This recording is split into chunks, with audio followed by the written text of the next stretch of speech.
Look at these fine gentlemen and women. Just saw a bison. Camping intense, I might be done with it. I need this bison to pick his damn head up. Now we enjoy fire.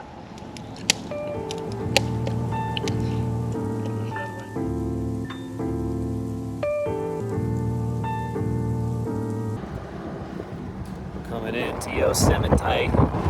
Wait. Coming into Yellowstone. I've just arrived in Yellowstone with some stranger that I found and managed to hitch a ride in his vehicle. We're gonna be riding around and looking for some wildlife, because that's what you do in Yellowstone, right? He's not paying attention. My buddy Anthony and I were on a 2-week-long road trip, and I only had one day to stop at Yellowstone. Some friends of mine insisted that if we only had one day, we should try to see Grand Prismatic Springs, so that was the plan. Just saw a bison off the side of the road in the meadow. I don't know how the shots are gonna actually come out, but had some cool like foreground elements with the tan in the meadow, the green, deep green forest, and then kind of the mountain in the back. I loved the earth tone color bands in this scene, and if you look really close, you might be able to see the rain that started to come down. With our short schedule, I didn't have my hopes up too much to see wildlife, so this was a very welcome surprise to catch a bison so soon in the trip. Now I am heading to try to find the overlook for Grand Prismatic. We are at some of these super hot geysers. Can we go inside them? We don't want to go in them. No, it's a bad idea to go in the geyser. It is kind of crazy though that like they let you just walk along it and they're like, hey, if you slip in, you're gonna melt. And that's not hyperbole. It's happened. So Like Indiana Jones type. yeah. Thing. I want to touch it. I want to touch it so bad. See a little geyser bubbling. And you absolutely do not want to walk in there. This actually, I think, really do. I know, I gotta know. Like, I really want to know. There was a story about a sister and brother who came out here, I think it was late at night, and wanted to try to take a dip in one of these hot springs. And he fell in and he melted. Quite literally. Not hyperbole. Slipped in, melted. Not trying to do that. Okay, so real quick, please don't misinterpret my tone here. I am not trying to make light of this story. I'm just trying to make people aware because it's a legit problem. People have literally died horrible, agonizing deaths as a result of not taking these warnings seriously. The water is incredibly hot, the ground around it can be unstable, slippery, and even acidic. It's just not worth the risk of feeling hot water. If you go to Yellowstone, please respect the warning signs for everyone's sake. Anyway, back to the video. It's stinky. So there's a lot of really cool color to be had in here if you stand in the stink.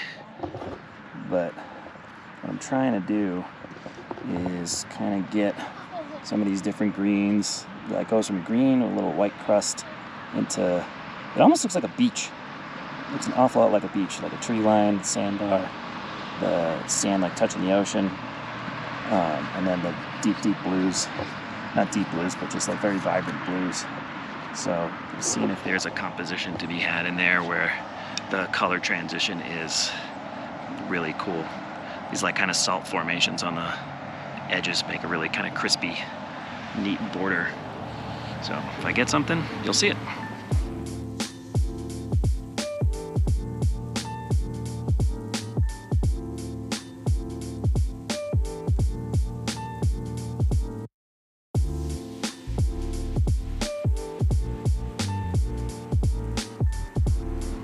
Paint pots. This is, what'd you say it was? It's a combination, I guess, of like the heat from the volcano underground and everything, and gases and some volcanic rock. Well, so it's like melting the rock and causing it to kind of just bubble up a little bit.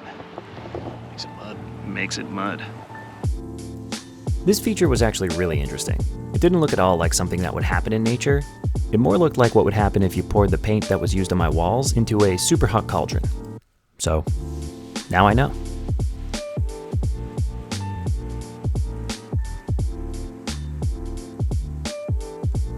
This one is really cool.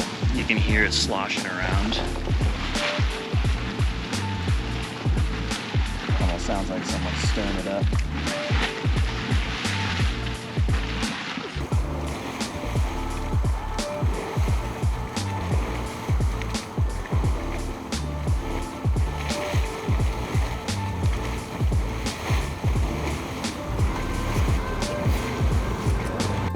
So that last one was the Red Spouter, which was aptly named, and this one is also aptly named as Spasm Geyser, which honestly is exactly what I would have called it if I got to name it. This one is the opposite of Old Faithful. It just kept randomly erupting at various times with various powers. When we first saw it, it was shooting about 12 feet up in the air, but as soon as I got my camera on it and started rolling, it chilled out. Stupid geyser.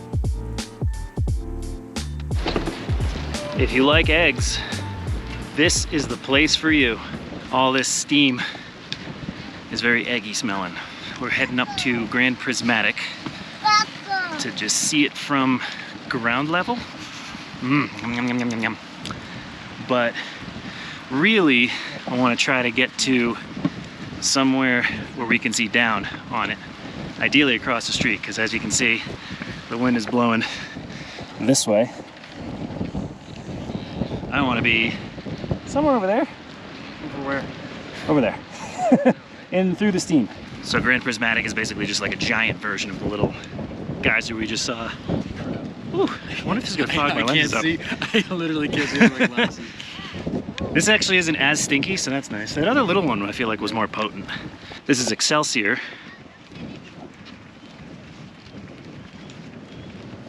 It really does, like up close, it looks like a miniature of like a tropical island. The overlook is up there. Can't really see much of the actual spring. Given all the circumstances, I wasn't really able to get any good shots from the boardwalk. I did see this weird orange fungus looking stuff though, so that's cool, I guess.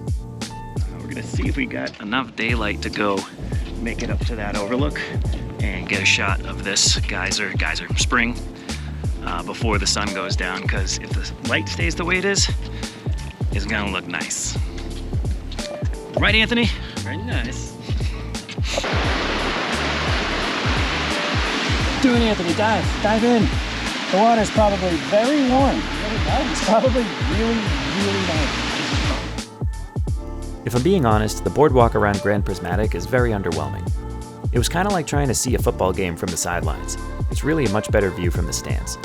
Just down the street, there was a trail that leads to an overlook of the spring, and that's where I expected to find some great views.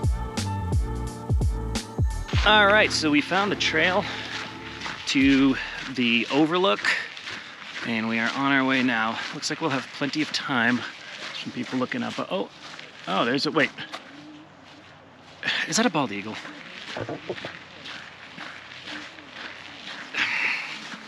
It might have been a bald eagle. Did you guys get a look? Is it a bald eagle? Yeah. Damn it. That was pretty cool. Should I bring my long lens? Nah. You know what lens I didn't bring? The one you want right now? The one I want right now. Yeah, really missing the 70 to 200 today. Why would we need that? Feels like we're getting close, but it's a very pretty walk anyway. You got kind of like these little barricades. Yeah, I hear people, I see people, so we're getting close. My only concern is that because it's a little chilly, that maybe the steam is gonna be too much and it's gonna cover the actual color. Either way, it's gonna be better than what we could see down there, which was just steam. Steam only. All right, let's see what we got.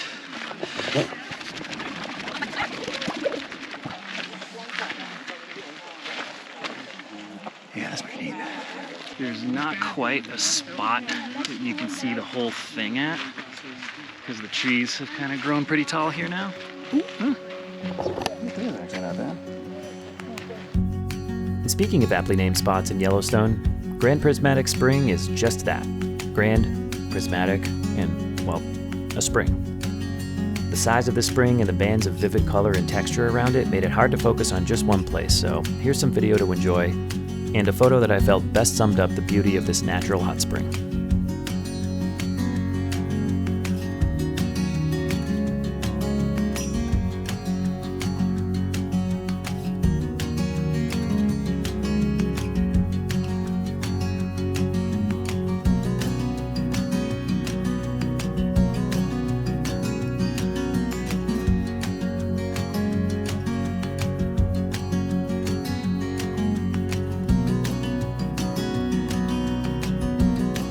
Come on.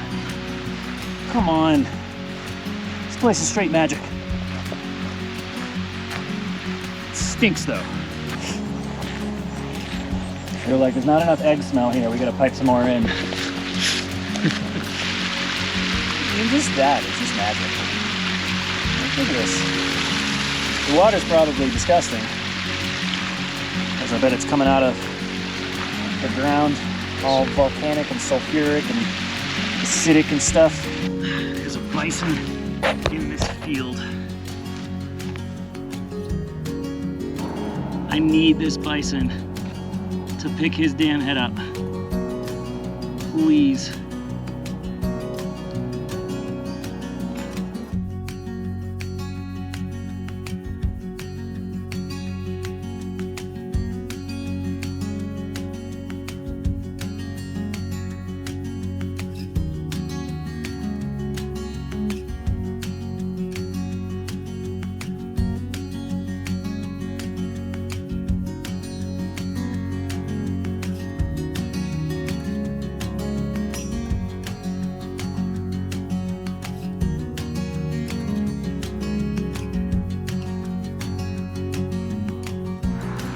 This is incredible right now. There's a bison just grazing through this field.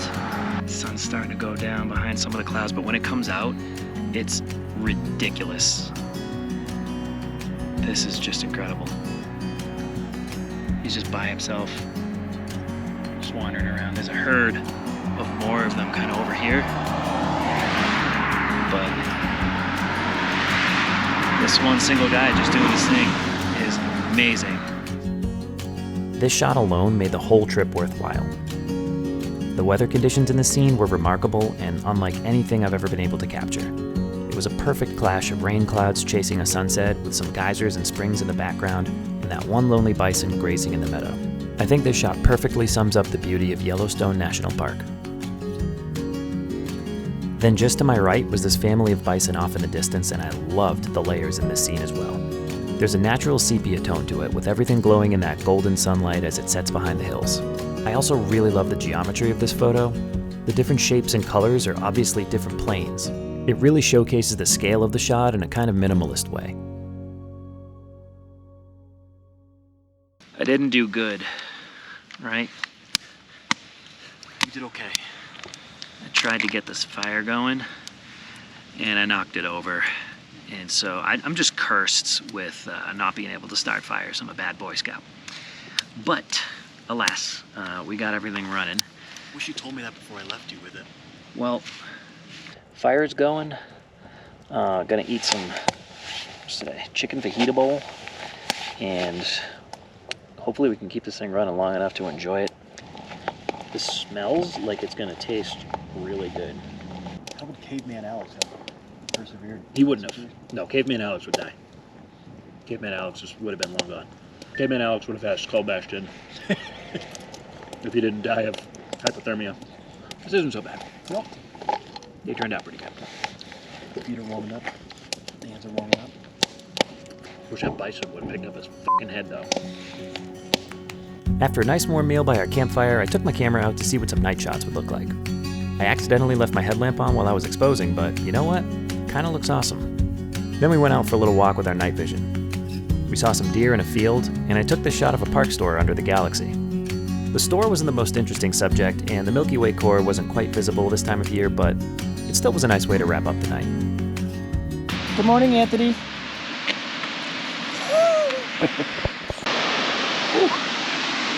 It was a cold one. Camping in tents, just, I might be done with it. But on the way out, we saw a couple of bison just walking, just strolling on down the road. Seems like a pretty classic Yellowstone experience. And now, stopped at Gibbon Falls. And the fog is still here. It's kind of just starting to lift. But I've got some pretty cool video rolling. And I'm gonna get a few photos.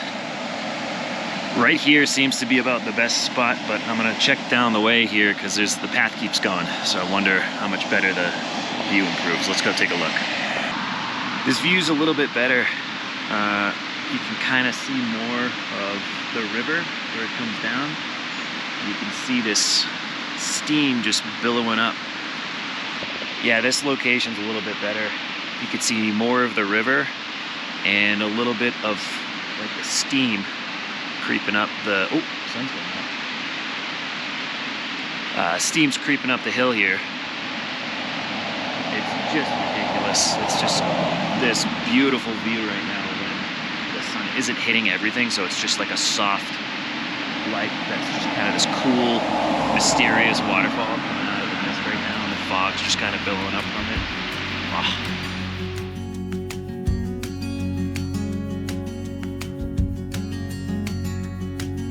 Alright, first off, I had to get rid of that dead tree. It was driving me crazy. To be honest, I'm not really thrilled with this composition, but it was the cleanest one I could get. But still, the atmosphere and general vibe of the shot made me think it was a worthy frame to share, so I hope you like it. And remember, Jib Yubbins. Alright, now the sun's coming up over the hill, and it's actually kind of lighting up too much of the foreground. I think it's high time to get on out of here, hit the road, head up to Montana, get some coffee. Right? Yeah, my favorite. Maybe some breakfast.